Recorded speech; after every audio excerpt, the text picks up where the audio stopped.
Bapak Ibu para jamaah, mari kita nantikan sama-sama kehadiran Kiai Haji Agus Muafiq yang saat ini sedang melangkah menuju ke hadapan panjenengan sedaya.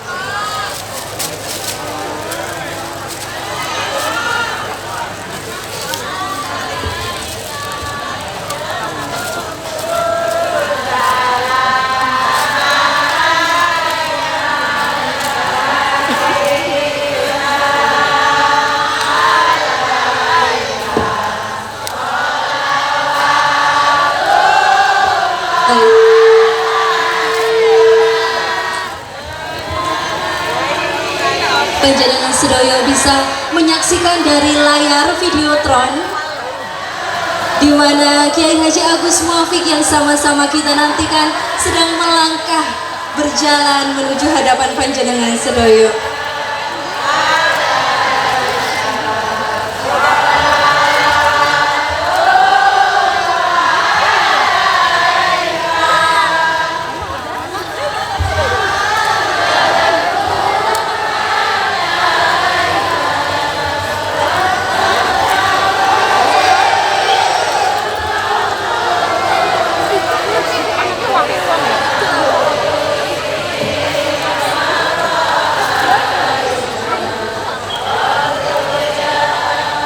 Ahlan wa sahlan Kiai Haji Agus Muafiq, selamat datang.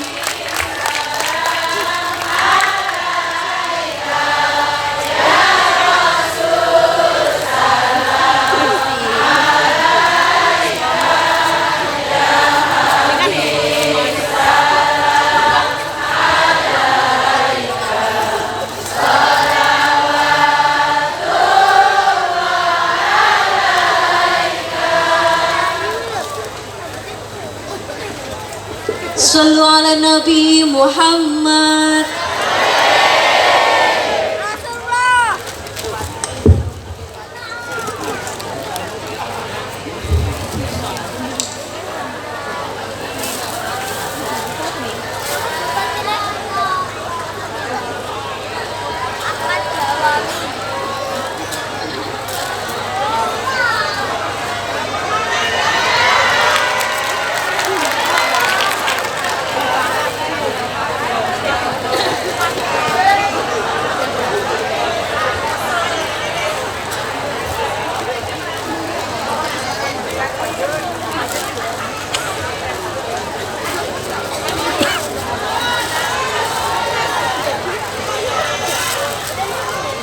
Baik, mari kita lanjutkan acara yang sudah amat kita nantikan bersama-sama, yakni Mauidhah Hasanah yang akan disampaikan oleh Kiai Haji Agus Muhammad Muafiq.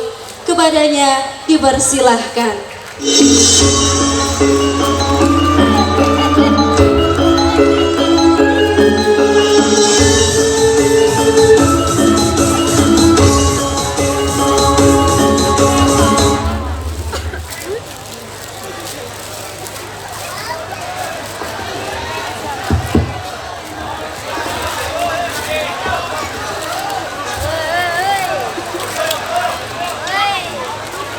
Assalamualaikum warahmatullahi wabarakatuh.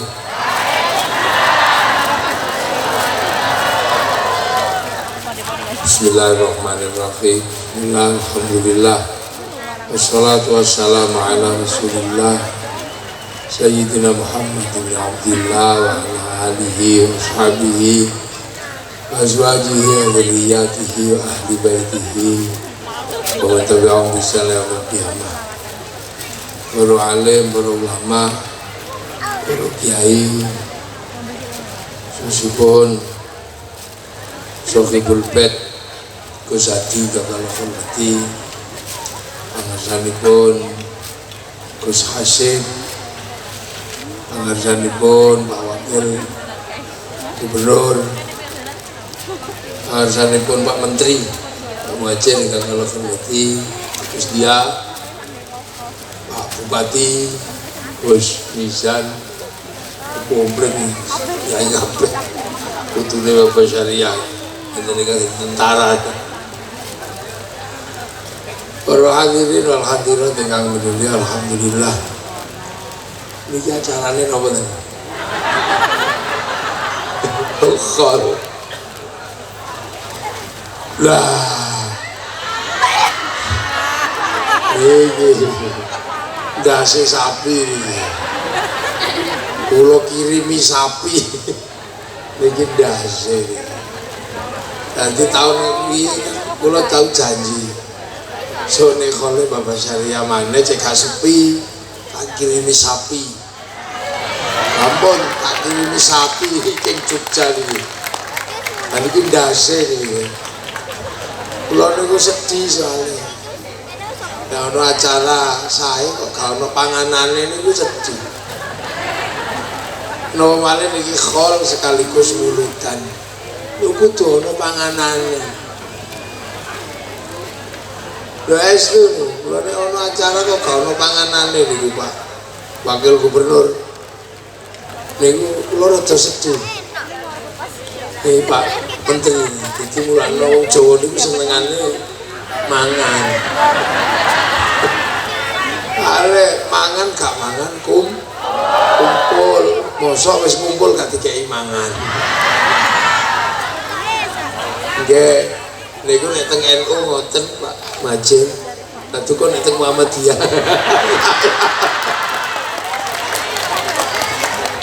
Nggih, iki terutama tradisi mulutan iki mesti ana khole, ana panganan. Jadi nek soalnya napa? Niku tradisine para sahabat. Mangan niku lak tradisine para sahabat. Jadi nek dina Senin yen Kanjeng Nabi niku poso. Nek Kanjeng Nabi poso, para sahabat niku masak.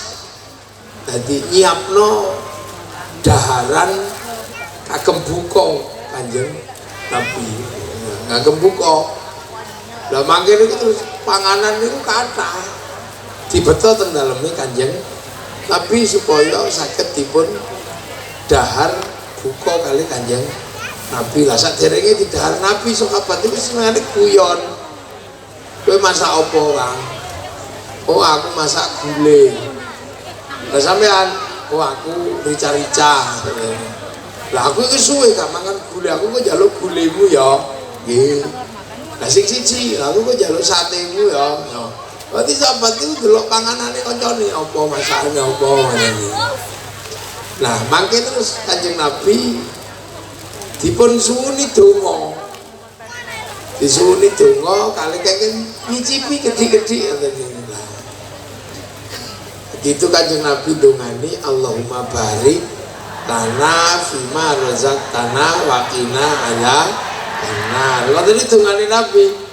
Mula panganan sing pun diwaosaken donga barokah barik niku dadi panganan barokah.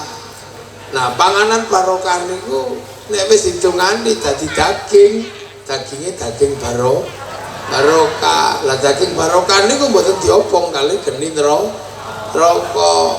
Mulane barik lana niku terusane wakina adzabannar. Lah dungane Nabi sing barik niku dados panganan barokah. Lah nek dimaem tiyang kathah kok boten telas niku sebagian dibeto wangsul sebab panganane barokah. Mula begitu digo wangsul jenenge berkat. Lah lho nggih niku.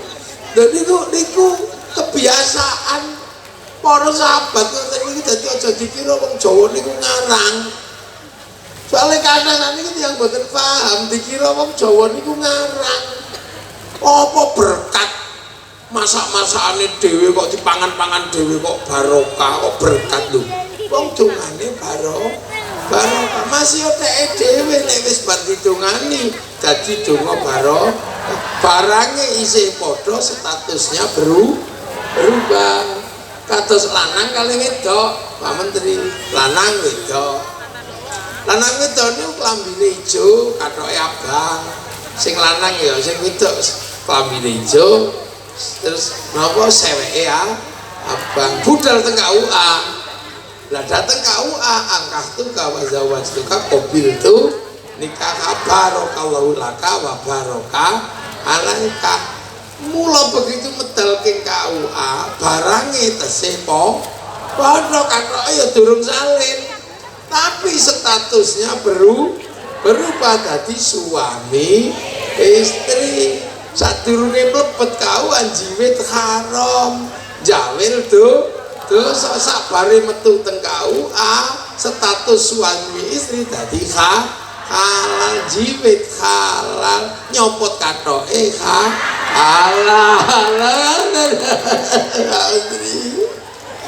Lah niku mulane zaman biyen niku jenenge panganan niku barokah, wong tungane bari.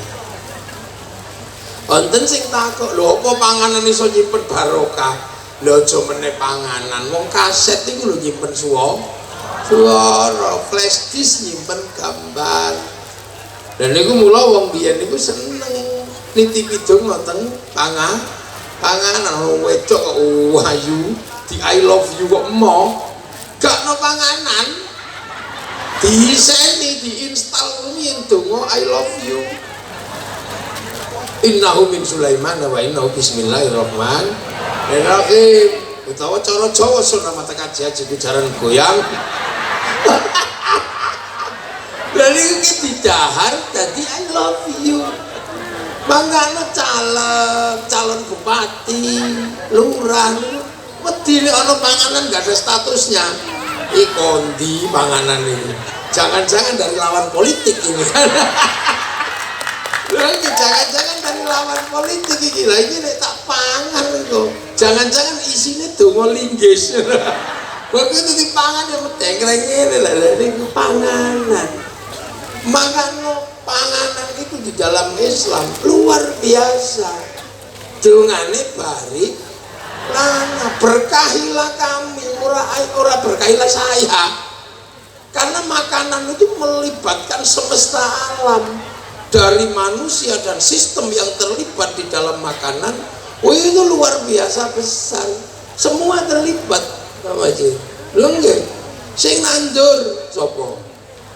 Dia petani. Petani ini terikat dengan sistem negara. Ditandur di sawah. Sawah terikat dengan BPN, dengan macam-macam. Dia terikat dengan ilmu astronomi untuk mengetahui musim hujan atau tidak. Jadi panganan itu melibatkan disiplin ilmu yang luar biasa banyak. Dari industri pupuk untuk apa? Membesarkan makanan. Begitu gede dipanen, melibatkan sistem teknologi panen, mulai dari ngarit sampai seleb sampai apa. Setelah dimasak melibatkan ilmu permasaan, gawe rice cooker, dan itu semua terlibat. Gak Islam tok, hampir semua masyarakat terlibat, dunia terlibat. Omongane wis dibumboni, sing nandur cengkeh sapa, sing nandur kunir sapa, sing nandur merica sapa, sedaya terlibat. Diuyahi wong Sewulan gak diuyah, sing diuyah wong Rembang. Sementara wong Sewulan gak tahu takok sampean gawe uyahi karo nguyuh ora. Kan tambah garam. Semesta inilah yang membuat kenapa makan itu doanya Allahumma barik lana. Keberkahan kepada kami yang diberikan atas nama kebaikan yang ada di dalam makanan. Makanya doanya Allahumma barik lana, bukan barik lila. Sebab dongane niku barik. Mula panganane jenengane barokah, nek dikomule jenenge berkat. Lho wong Jawa niku sudah hebat tentu yang seperti itu. Cuman kadang nek gak patek Jawa gak paham. Wong Jawa niku artine paham. Nggih. Ya termasuk laire Kanjeng Nabi kan Pak nama wa ma arsalnaka illa rahmatan lil alamin. Nabi ini dadi rahmate wong alam kabeh. Cuman waktu medun ning Mekah kondisine jahiliyah. Lho yang disebut jahiliyah itu ndi? Ya Mekah itu jahiliyah. Di tahun itu Jawa ya sudah tidak jahiliyah. Bahwa tendati masyarakat jahiliyah, ya masyarakat Arab waktu itu. Apakah Jawa mlebu golongannya jahiliyah? Ya enggak. Jawa tahun 571 Nabi lahir sudah punya kerajaan Kalingga, sudah punya kerajaan Kanjuruhan, sudah punya kerajaan Tarumanegara tahun 400, 300 punya Salokonegoro, 600 punya Mataram, persiapan bangun Borobudur, sudah punya bahasa yang bertingkat, wis komplit. Jadi sebagai sebuah peradaban ketika Rasul lahir di sana, ini sudah maju. Makanya ketika Islam datang, adaptasinya paling baik, paling bagus. Adaptasinya paling bagus. Di Mekah masyarakat yang bisa memahami agama, masyarakat kota, masyarakat madani. Makanya kan masyarakat kota disebut masyarakat madani. Di Jawa sudah jadi kota-kota berperadaban. Makanya ketemu klik. Nah itulah yang menyebabkan ketika Islam berkembang keluar dari Jazirah Arab, yang ke Eropa di bawah panglima perang, yang nggak klik, menang-menangan, takbir, ya bukan. Yang ke Rusia juga sama, yang ke Cina dibawa oleh pedagang. Sahabat Sa'ad bin Abi Waqqas membawa tradisi berdagang. Masyarakat Cina sudah masyarakat pedagang, makanya sudah tidak ada istimewanya. Nah masyarakat Jawa kalau yang ngomong agama spesifik, agama itu dibawa oleh orang spesifik, namanya Brahmana. Kasta di bawahnya kesatria gak boleh ngomong agama, kasta Wesia pegawai gak boleh ngomong agama. Jadi Pak Wakil Gubernur dulu gak boleh ngomong agama karena pegawai. Nah apalagi sudra, petani, pedagang nggak boleh ngomong agama. Lah pedagang itu nggak boleh ngomong agama, wong pedagang sudra kok ngomong agama. Maka kalau secara epistemologi pengetahuan kok tiba-tiba ada penjelasan Islam disebarkan oleh saudagar, itu teorinya salah namanya. Teorinya nggak bener. Jadi kan saya ngomong sama menteri, jadi enak. Sampean ngrungokno ngono tok, nggak apa-apa. Ini saya berdiskusi sama Pak Menteri yang kebetulan mengelola kebijakan negara. Jadi makanya Islam disebarkan bukan oleh saudagar kalau di Indonesia. Keyakinan para santri Islam disebarkan oleh wali. Lah kenapa wali? Wali itu makomnya Brahmana. Brahmana itu punya cakti, wali punya karomah. Nah itu makanya imbang, dua ini sama-sama la khaufun alaihim walahum yahzanun, karena punya kedekatan dengan Tuhan. Nah, makanya santri Islam disebarkan wali, yaitu yang benar. Karena apa? Yang bisa ngimbangi Brahmana ya wali, podo sekti. Lah kenapa wali tidak mengajarkan pertanian? Jawa gudangnya petani. Kenapa tidak mengatakan ini Indonesia harus diajari berdagang? Jawa itu gudang perdagangan terbesar. Jungjung kapal Jawa itu bisa berlayar sampai di ujung di ujung jalur sutra. Macetnya perdagangan Nusantara itu karena apa? Karena jalur perdagangan keluar dari tradisi maritim dikuasai Portugis. 1515 ketika Alburquerque menaklukkan Malaka, kita dikunci.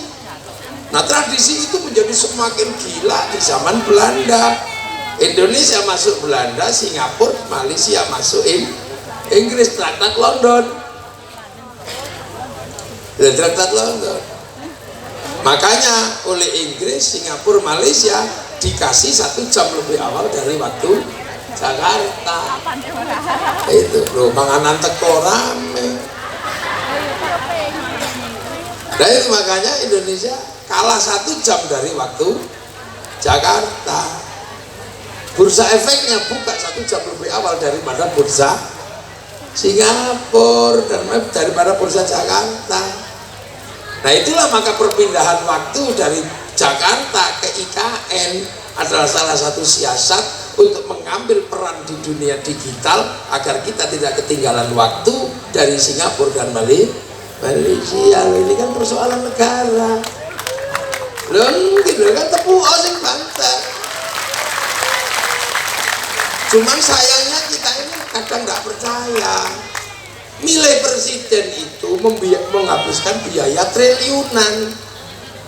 Terpilihlah satu orang dengan pilihan terbanyak Pak Jokowi. Tapi karena kadang kita itu iseng, lebih percaya sama Rocky Gerung. Orang yang nggak ada yang milih, nggak ada yang apa, gitu. Orang mau mengatakan Gus Dur itu kurangnya banyak, nggak apa-apa. Tapi Gus Dur pernah dipilih oleh orang se-Indonesia. Pak Amin walaupun hebat kayak apa, belum pernah dipilih menjadi presiden Indonesia. Loh kan gitu. Loh, sampai mau mengatakan Pak Muhajir mau kurang pinter, kurang apa, beliau dipilih menjadi menteri. Nah kalau sampai lebih pinter, kenapa sampai dia nggak dipilih? Nah kan gitu lah. Ini tradisi kita suka begitu. Jadi mengatakan bahwa kadang kita ini merasa lebih baik. Nah, negara ini seperti itu. Makanya waktu itu petani nggak boleh ngomong agama, ya wali. Lah cuman kadang orang bertanya, referensi wali ini dari mana? Kok bisa wali tiba-tiba membangun ini? Nah, wali itu kalau butuh sesuatu itu nggak pakai referensi. Wali itu download. Wali itu download. Allah ini kan punya sistem cloud ini di langit itu, pusat data kan, punya cloud, hard disk gedenya itu, cloud itu. Cloud inilah yang oleh orang Yahudi Nasrani disebut tabut Sulaiman, yang oleh orang Yunani disebut kotak Pandora, yang oleh orang Jepang disebut kantong Doraemon, yang oleh orang Islam disebut Lauhil Mahfuz. Ini cloud, pusat data. Nah wali-wali itu kalau mau nengok pusat data itu download, browsing nek ngene tak. Qalu rabbuna Allah tsumma istaqamu tatanazzalu alaihimul malaikah alla takhafu wa la tahzanu. Ini saya Allah download. Bapak Syariah download 7 tahun.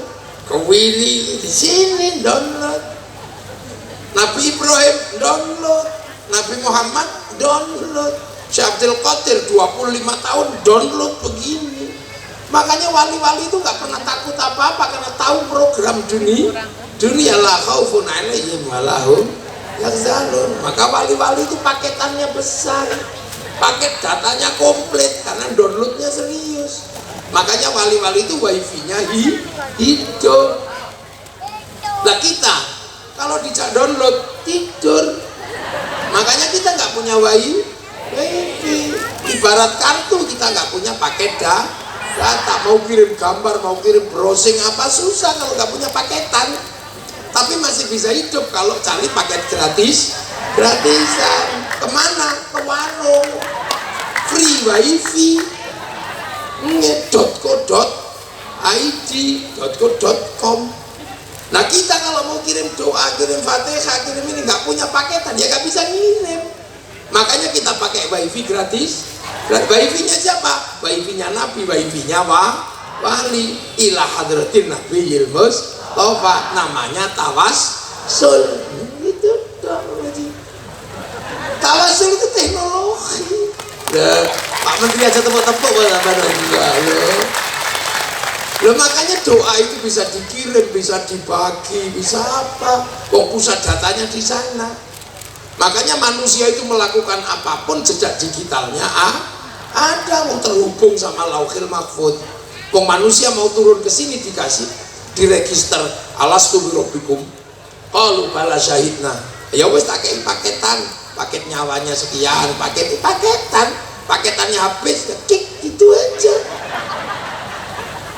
Makanya malaikat kalau mencari orang mau dimatiin gampang, tinggal di Sherlock ini udah selesai. Lah iya kan. Lah makanya kalau orang itu kuat pakai datanya bisa menghancurkan orang lain. Wali itu tahu hatinya orang karena paketannya gede, orang lain bisa diretas. Makanya wali itu merusak Durune Winara, mampu meretas. Kalau mau menghancurkan batin orang, dikasih program yang lebih besar, kekuatannya 1 giga, kirimi paket 5 giga, blank deh. Itu hang langsung jadinya santet itu.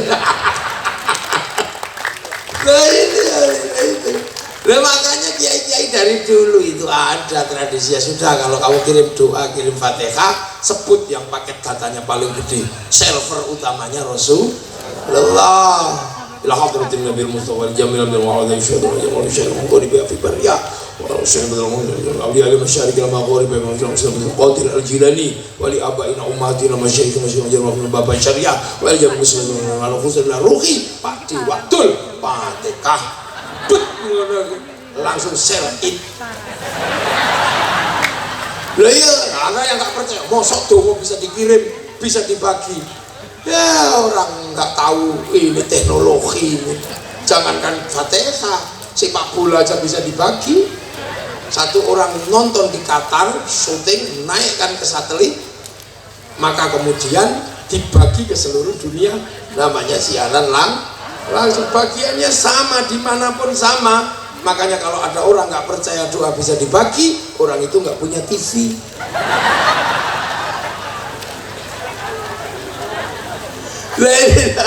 Jadi kita ini sebenarnya, ini kita call, kita apa?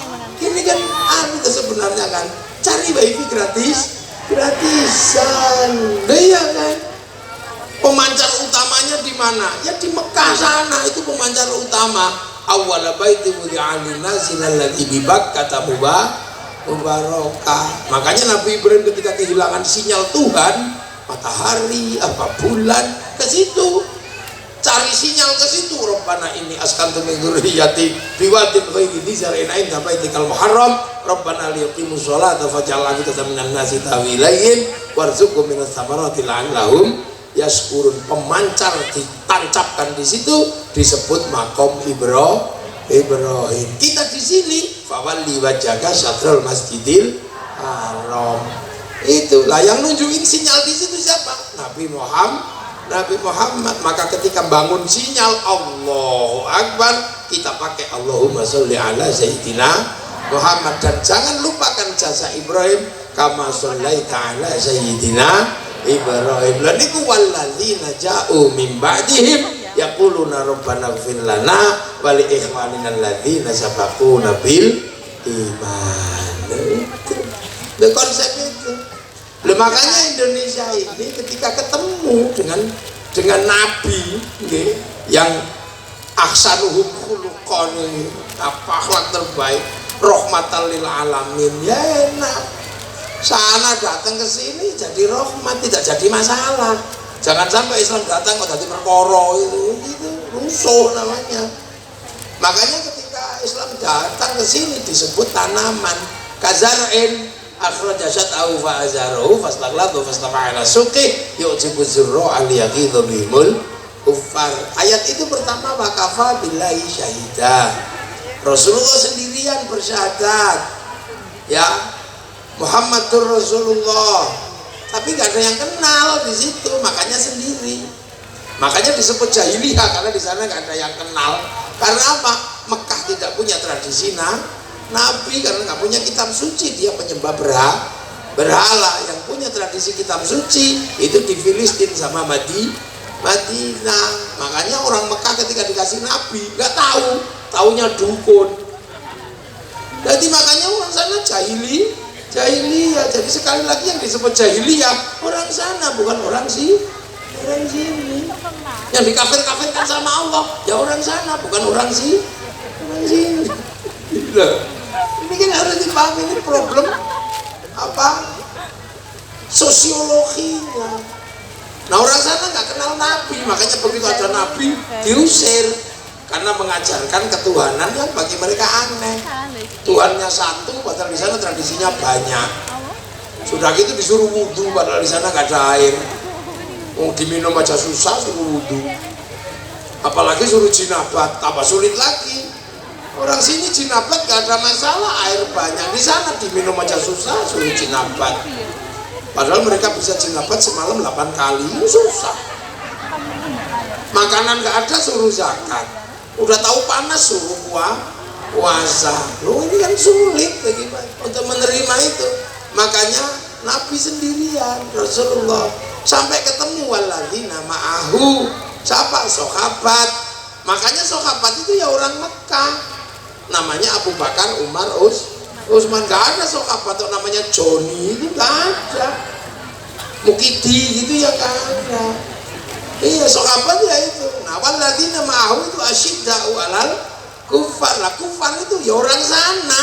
Abu Jahal, Abu Lahab bukan orang Jawa yang disebut kafir itu. Maka jangan ngafir-ngafirin orang Jawa. Wale kamu.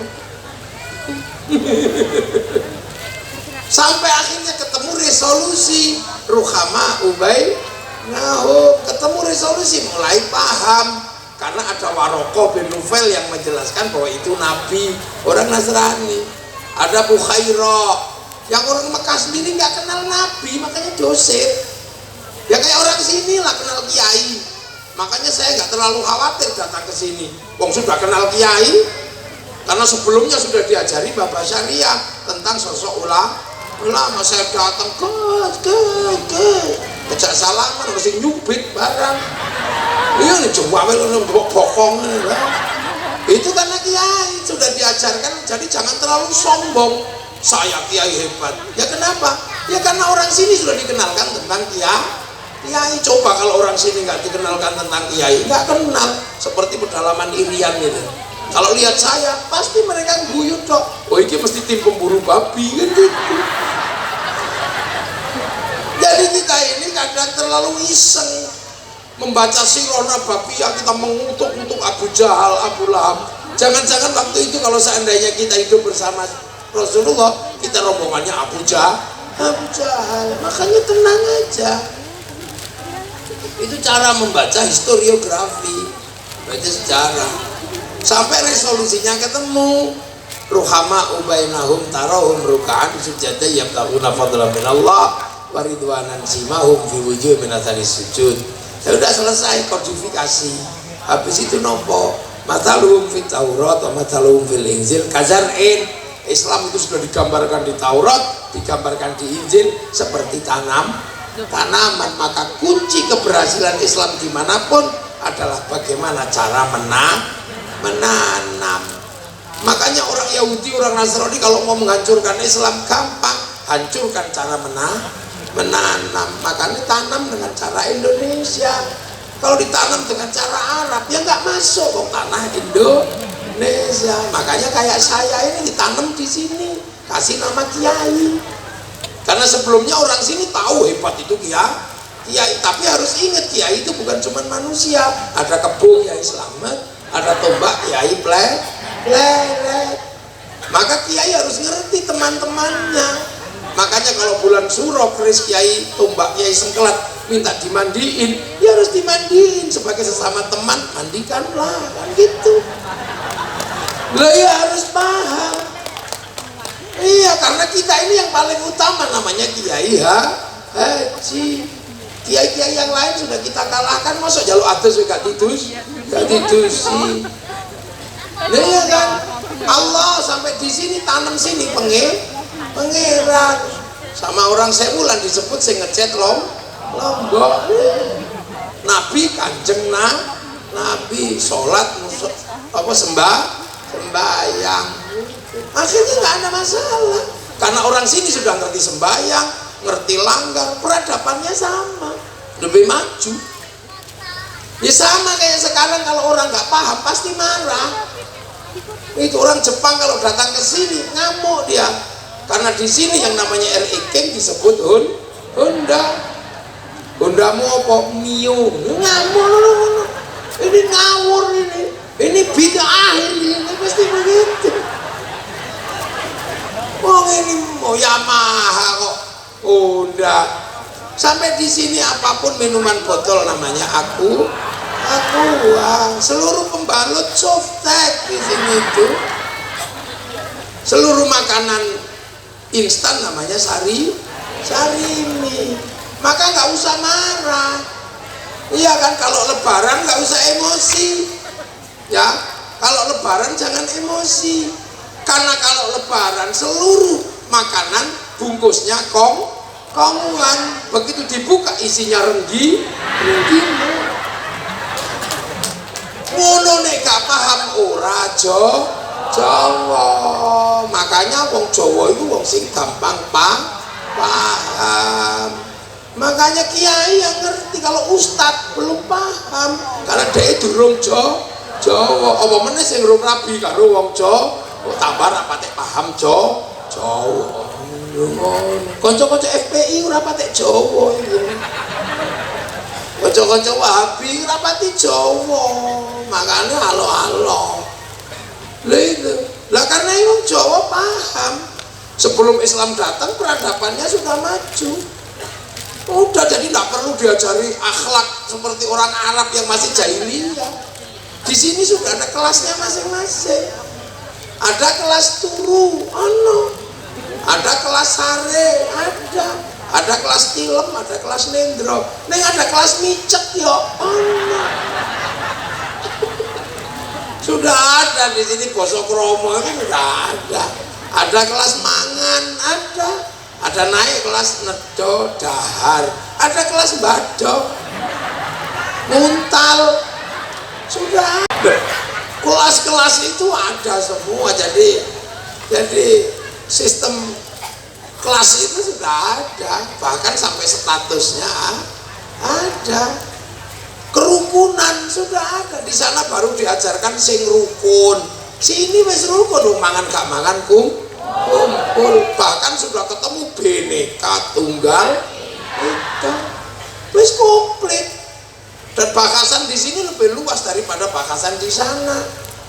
Di sana kalau bahas buah paling kurma, ruman niku trimo. Terus jeruk, nek kene bahasane sawu, pelem, ciplukan, kesemek, duren, itu komplit di sini banyak bahasannya. Orang sana kalau bahas makanan paling ya roti, kurma, gandum, sini tales, gembili, uwi, bote, orang. Sana bahas hantu paling syaiton, jin, gos, kene wewe gumber, genderuwo, kuntilanak, suster ngesot, kolor hijau. Banyak, makanya ulama sini lebih pinter. Kenapa? Dinamikanya lebih banyak. Sana ketemu agama melu tok Yahudi Nasrani, kene ketemu Hindu, ketemu Buddha, setengah Hindu, setengah Buddha, itu komplit. Jadi makanya orang sih Islam KTP loh. Makanya ulama sini tuh dinamikanya lebih kompleks dan mampu bikin resolusi di sana ndak ini keprok karena hiburannya juga gak ada. Hiburannya paling naik kuda karo boleh bojo gitu. Sini tenang, hiburannya banyak. Ke sawah ono jangkrik gitu, hiburan. Ono doro hiburan. Gus dia ono jago. Yo jajan. Ono jaran pelayokno. Sana nggak ada hiburan. Kene hiburannya aneh akeh. Lapa-lapa we gitu kene. Ayo go. Ono apa nika? Kantangan macam-macam. Ono suket ditekoni diduduk. Ono godhong lamtoro taleni duk menang-menangan lho. Sini hiburannya banyak. Bengi-bengi ning sawah nyuluh welut. Hiburan tok ning ngene. Makanya tidak semata-mata urusan moral sini. Hiburannya ada. Mulane wong kene niku enak, ndak perlu ribut. Dikit-dikit ribut di sana bakasane gak akeh. Landscape-nya juga nggak terlalu banyak. Makanya jadi kiai di Indonesia itu lebih soft, lebih persis kayak Nabi. lebih bisa membangun resolusi konflik. Karena apa? Hal-hal yang bersifat yang lain sudah bisa dilewati karena alam menyediakan. Makanya orang sini itu yang diinginkan cuma satu, apa? Anitum harisun alaikum bil mu'minina raufur rahim. Ini nyontoh Nabi itu karena keinginannya.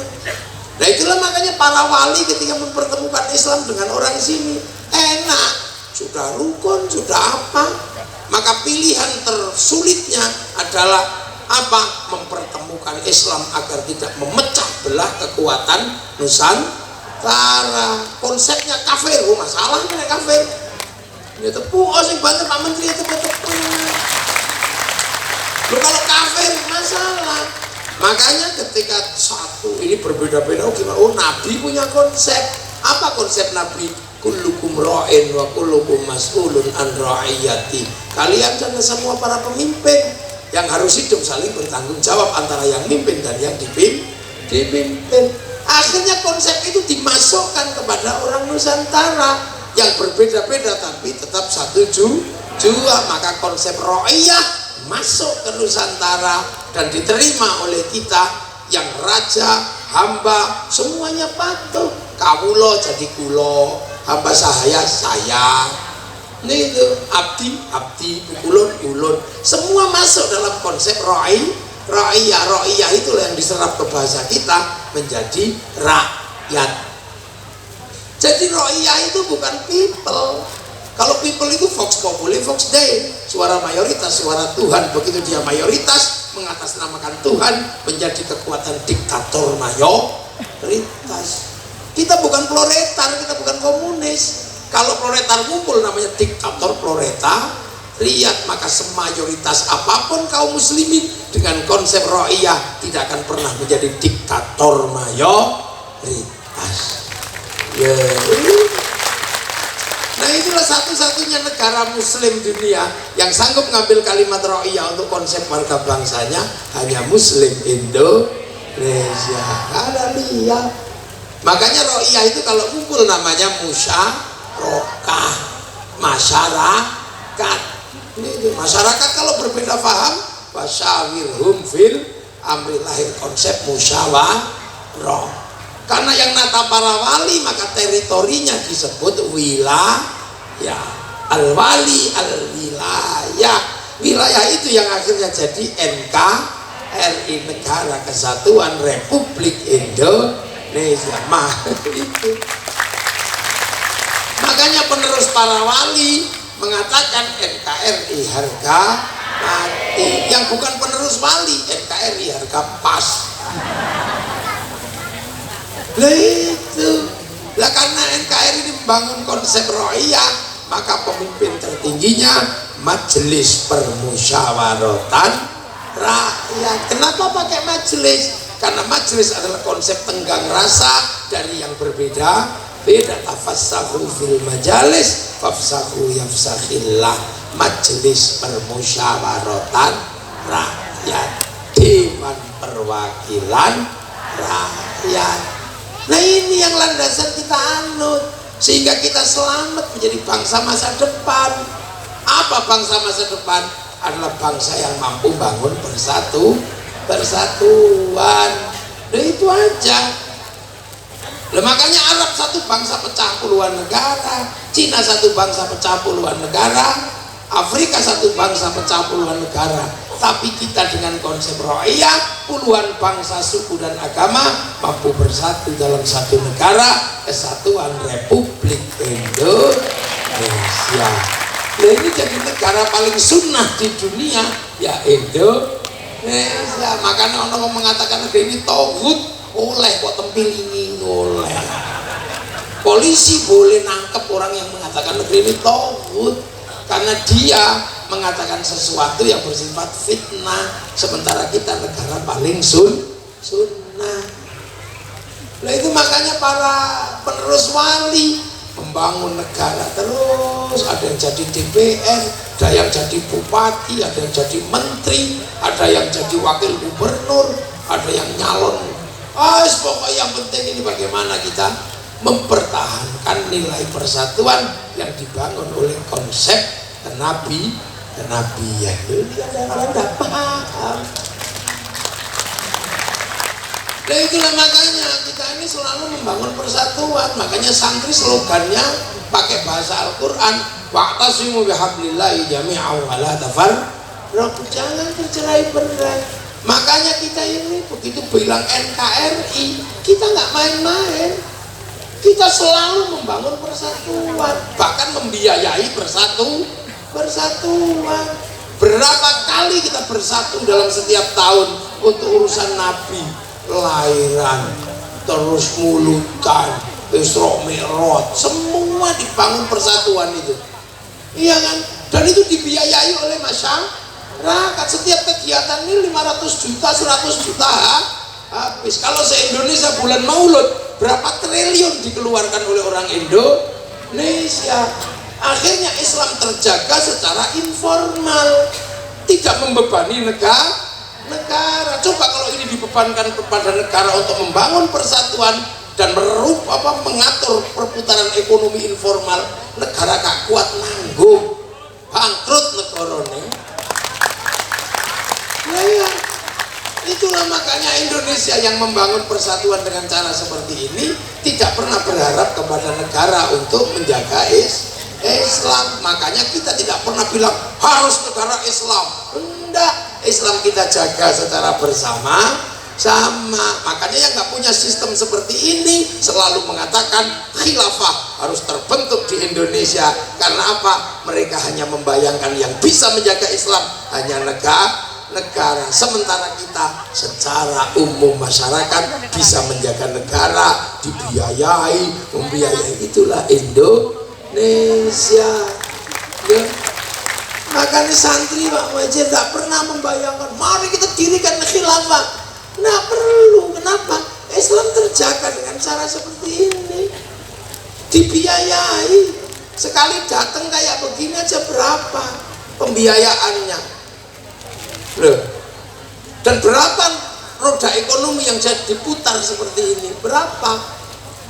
Semua habis di sini setiap tahun. Makanya santri untuk membiayai negeri itu tidak terlalu kuat ekonominya, karena habis untuk membiayai kebersamaan. Maka ketika santri bikin sekolahan ya nggak maksimal, karena duitnya habis untuk acara-acara seperti ini, menjaga seperti ini. Maka tugas negara mengalokasikan yang lebih gede untuk santri yang sudah banyak mengelola negara. Yang lain mau nggak tahu mulutan duit utuh, nggak tahu hall duit utuh, maka sekolahannya bagus, masjidnya lah santri rumah sakitnya lah santri duit wis entek dienggo koyo ngeten iki. Makanya kewajiban negara untuk memberikan timbal balik, ya, kasih fasilitas lebih. Kalau tanpa seperti ini habis kekuatan negara, ruang persatuan terjaga. Lu coba arep donga kiai ini tok sing donga, santri ini amin amin. Pokoknya amin nek kepegelen amin. Kiai ini paham, walhamdulillahirabbil alamin. Begitu sing donga banyak diajak ke alun-alun medion, namanya istighosah kubra. Begitu sampai sana yo bakul tahu jualan, pelalon berjalan, es teh jual, sprit semua berjalan. Roda ekonomi berputar, pasar bergerak, sektor informal berjalan. Ini sholawat yang tadinya sendirian, ya Rasulullah salamun alaika, deneng ono sing ya Nabi salam alaika, ya Rasul salam alaika, anglia numpak. Begitu banyak yang ingin sholawatan, diajak ke alun-alun, namanya Madiun bersolawat. Kalau sudah sampai sana laku semua. Yang punya sonnya laku, yang punya syutingnya laku. Pom bensin terserap untuk beli bensin angkutan motor, mobil. Sampai di sana orang jual spanduk laku, jual slayer laku, sampai gagang pancing lah.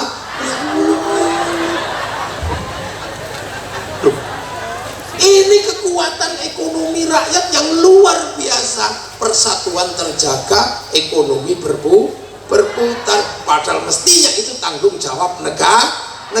Tapi negara biar ngurus yang lain, kita urus persatuan, kita urus kebersamaan. Nah, kenapa? Tinggalane para wali ini cewek lain.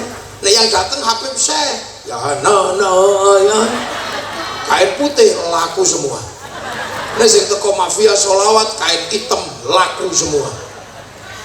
Segala yang ada dalam hidupmu jos. Loh, ada orang mati, kita kumpul, terjaga kebersamaannya. Coba kita bisa bayangkan 3 hari, 4 hari sampai khol. Kalau sudah khol gini kepala sapi laku lah. Semua bisa terakomodir, gitu kan? Terus nanti setelah 7 hari khol, terus ziarah ke makam para leluhur, bis pariwisata lah. Laku, elep laku, sampai di makam wali jual nasi laku, jual katok laku, sampai copet bisa hidup di makam para wali. Itu coba kalau negara yang nanggung bangkrut, kukut rungkat. Coba lah itu sampai di makam, coba kalau di makam Bapak Syariah itu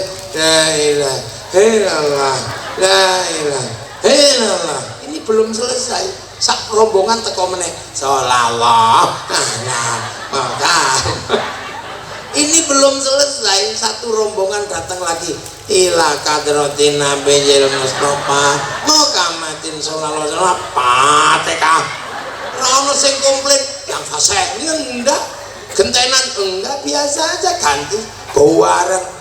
Awiti ingsun lara syairan iki rung rampung wis ibadallah rijalallah akhizuna li ajlillah kunu'a lana lillah sanaqdha lillah arep nyontoh Habib Syekh iso.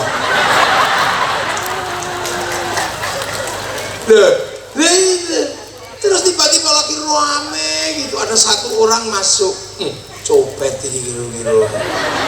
Ternyata akhirnya apa? Buka sakitnya, bawa speaker. Rombongan saking sewulan ditenggo-teng bis. Akhirnya kerukunan terjaga, berziarah. Orang sewulan ziarah ke Jombang, mencintai tanah Jombang karena ada makam gurunya. Berziarah ke Surabaya, Mbah Ngampel, merindukan tanah Surabaya karena ada makam gurunya. Setiap tanah yang diziarahi melahirkan rasa cinta dan kerinduan di mana gurunya disemayamkan. Itulah bibit cinta pada tanah air. Makanya nggak ada teroris kok tumbuh dari kalangan santri yang suka ziarah kubur. Seluruh teroris tumbuh dari orang yang tidak pernah ziarah kubur.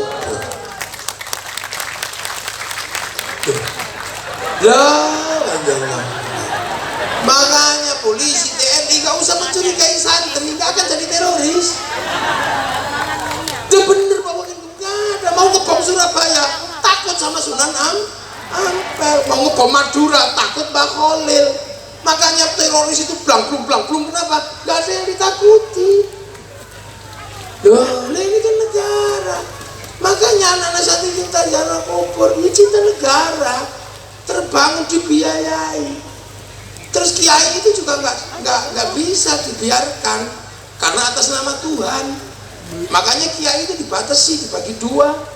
Satu kiai sakti, yang kedua kiai kurang sakti. Kalau saya ini kiai nggak sakti, jadi nggak perlu dibatasi, bisa diinterupsi. Gus sudah malam, berhenti. Ya, Pak Menteri udah linu. Ya berhenti. Lah iya kan udah linu, jengkolnya kan udah sepuh. Iya, Gus Kasep udah linu gitu. kiai kurang sakti lah. Kalau kiai yang sakti harus dibatasi. Siapa kiai yang sakti? Khotib. Khotib Jumat itu kiai yang paling sakti, nggak ada yang berani dia. Kalau sudah bawa tongkat, siapa yang berani? Instruksi tepu nggak berani, mesti diem aja. Makanya khotib itu biar nggak ngawur disuruh baca teks sama pegang tongkat. Begitu baca teks ya sopan dong baca. Itakullah, itakullah. Lepas teksnya disebul kipas angin, bubar teksnya. Pegang tongkat, ya nggak mungkin macem-macem. Pegang tongkat ya pasti tenang.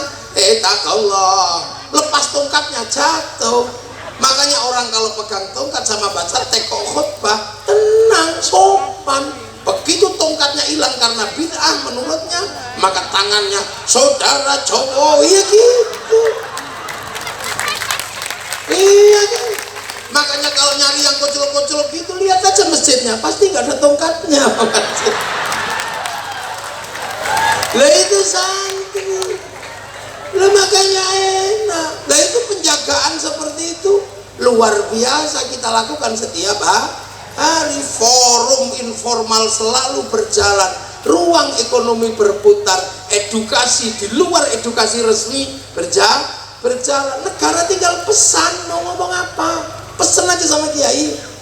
Kiai, ini anti terorisme harus digalakkan. Kiai ngomong semua tentang terorisme. Akhirnya selamat bangsa ini. Arab Spring menghancurkan semua negara hanya karena satu bendera, karena semua tidak ada yang menjelaskan ini bendera tauhid, ini bendera Nabi. Semua tertipu, semua terkecoh. Sampai di sini bukan, itu bendera Hizbut Tahrir. Oh ini bendera Nabi, kamu kalau anti ini anti la ilaha illallah. Enggak, wong aku tahlilan ya la ilaha illallah. Aku itu loh anti bendera PKI Palu Arit. Tapi kalau ke sawah tetap pakai arit, pergi nukang tetap pakai palu. Gitu. Selamat bangsa ini, wong kiainya santai jawabnya. Awas lagunya Haddad Alwi itu lagu Syiah. Ummi lagu Syiah. Halah gitu aja kok Syiah. Indonesia yang lebih serem dari itu ada apa? Indo. Doa Siti Aisyah mandiri kali rambutnya basah, tidak sembahyang, tidak puasa, dalam kubur mendapat. Kok pakai nama Siti Aisyah itu loh? Coba pakai nama Pak Ijem apa sopo? Itu bukan Siti Aisyah istri Rasulullah, itu Aisyah Medion. Lu ya gitu, lu kiai enak. Makanya ada situasi yang sulit jebol itu di Suriah cuman satu orang yang berani ngomong, Syekh Ramadan Al-Buti, habis. Di Libya yang ngomong cuma Muammar Gaddafi, habis. Di sini kiai sampai kampung-kampung ngomong semua tentang negara. Makanya situasi tersulit ketika kita punya tradisi ngumpul adalah ketika terjadi corona. Pesen kiai enak, kiai gak usah Jumatan. Besok gak Jumatan ya? Enggak. Alhamdulillah libur. Besok gak usah tarawih ya? Para hadirin, ini kita sampai di zaman digital millennial killing everything. Para hadirin semua, orang milenial hidupnya cuma dari dua hal, dari mulut dan dari jempol.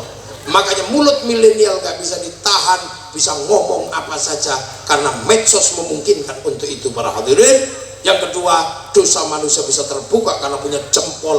Dia bisa buka apa saja menggunakan jempolnya. Maka jempol dan mulut diazab oleh Allah. Turunlah corona. Mulut harus pakai masker, tangan harus pakai hand sanitizer. Betul? Betul. Padahal kiai ini ngarang. Loh, akhirnya bangsa ini selamat gitu loh. Ya Allah, mengono tok beres. Coba kalau nggak ada ruang informal seperti itu, maka jangan pernah membayangkan di negeri ini kalau kemudian ini dipisah-pisah, doa sendiri, apa-apa sendiri, bangsa ini tidak punya kekuatan persatuan, tinggal menunggu kehancuran. Makanya santri-santri yang sibuk ngurus negara dengan cara seperti ini tidak mampu bikin sekolahan bagus, tidak mampu bikin rumah sakit bagus. Tugas Pak Wakil Gubernur dan Pak Menteri untuk menyempurnakannya. Iya, jangan yang tidak ikut jaga negara dibiayai. Apa gunanya? Tumbuhlah kelompok-kelompok yang membahayakan bangsa dan negara. Makanya ketua NU ditanya, Pak Wajib, sekolahanmu yang butuh bantuan mana? Dibantu. Doi pasti saya udah paham mau penjenengan itu kan NU. Enggak dong, telah saya ulang mana? Itu ini negara. Kalau tidak dilakukan itu, maka kemudian akan ada ketimpangan. Yang cinta bangsa dan negara tidak punya pengetahuan pendidikan, yang punya pengetahuan pendidikan tidak punya rasa cinta pada bangsa dan negara. Dan itu beresiko pada apa? Pada sebuah sistem bersama yang namanya negara bangsa yang hari ini kita miliki, Indonesia. Satu-satunya ruang negosiasi besar di akhir zaman yang mampu mempertemukan semuanya adalah negara. Nah, negara ini harus aman. Makanya konsep pertama dalam Al-Quran adalah tentang baladil amin. Baru laqad khalaqnal insana fi ahsani taqwim. Baru tsumma radadnahu asfala safilin illal ladzina amanu wa amilus sholihat. Manusia yang baik akan terjaga oleh agama yang baik, tapi agama yang baik dan manusia yang baik tidak akan aman kalau tidak ada keamanan bangsa dan negara. Manusia rusak, agama rusak kalau tidak ada baladil amin. Konsep negara itu negara itu loh. Makanya orang-orang yang menjaga manusia, orang-orang yang menjaga amanu wa amilus sholihat, ini punya ruang khusus di hadapan Allah. Apa? Falahum ajrun ghairu mamnun, dapat pahala yang gak akan pernah berhenti. Makanya wali-wali itu kenapa makamnya rame? Karena apa? Hidupnya ngurus manusia, tidak pernah mundur dari persoalan manusia. Makanya ketika lahir rame, meninggal rame, kuburannya rame oleh manusia. Kalau seumur-umur yang dipikir cuma wedus, begitu mati yang ziarah ya wedus. Nguyur tok weduse lunga, makanya kuburan nggih. Lah ini falau majrun ghairu mamnun. Makanya ngurus manusia ini luar biasa. Nah itulah para wali. Lah Bapak Syariah bagian dari itu. Makanya Bapak Syariah punya ruang publik yang demikian gede ketika hidup sampai meninggal. Ya jangan salah, kalau anak cucunya mendapatkan barokah dari ruang publik yang dibangun oleh para pendahulunya. Karena orang-orang soleh itu punya warisan kebaikan. Buktinya apa? Loh, Nabi Musa sama Nabi Khidir. Nabi Musa sama Nabi Khidir itu ribut. Ada anak kecil dibunuh, ada perahu dibolongi, ada minta minum di kampung nggak dikasih, tapi malah bangun rumah. Nabi Musa, ya Khidir, engkau ini diminta minum aja gak dikasih, ngapain bangun rumah? Kamu gak ngerti Musa, bahwa di dalam tanah yang rumahnya roboh ini ada tinggalan orang tuanya dulu. Sekarang anaknya kecil-kecil, itu jatahnya dia. Lah orang tuanya statusnya apa? Wa kana abuhuma sholihan. Makanya orang-orang soleh itu didoakan semua. Orang mau NU mau Muhammadiyah sama-sama mendoakan orang soleh. Wa ala ibadillahis sholihin. Mau berawal dari Allah, dari at-tahiyatul lillah, at-tahiyatul mubarakah, nggak berani meninggalkan wa ala ibadillahis sholihin. Makanya orang soleh itu dapat pancaran doa seluruh dunia. Makanya orang soleh itu instalasinya bisa dinikmati orang sekitarnya. Iya, orang sekitarnya bisa menikmati pancarannya orang soleh karena diinstal oleh jaringan yang gak kelihatan dari setiap orang yang menyebut wa ala ibadillahis sholihin. Maka berada di sekitar orang soleh, hati kita menjadi tentram. Makanya tombo ati paling enak kumpuli wong soleh. Maca Quran angen-angen sak maknane angel. Salat wengi lakonono angel. Ayo petengiro ingkang luwe angel. Zikir wengi ingkang suwe angel. Paling gampang ngancani wong soleh udut. Ngancani wong soleh ya ngene karo ngene iki ayam. Makanya orang soleh itu nggak mau dia menjadi sebuah circle yang hanya sendiri. Maka circle-nya orang soleh diperbesar ketika doa bareng-bareng sampai barokahnya turun pada orang jual tahu, jual komplit. Dan itu adalah ruang yang tidak bisa difasilitasi oleh negara.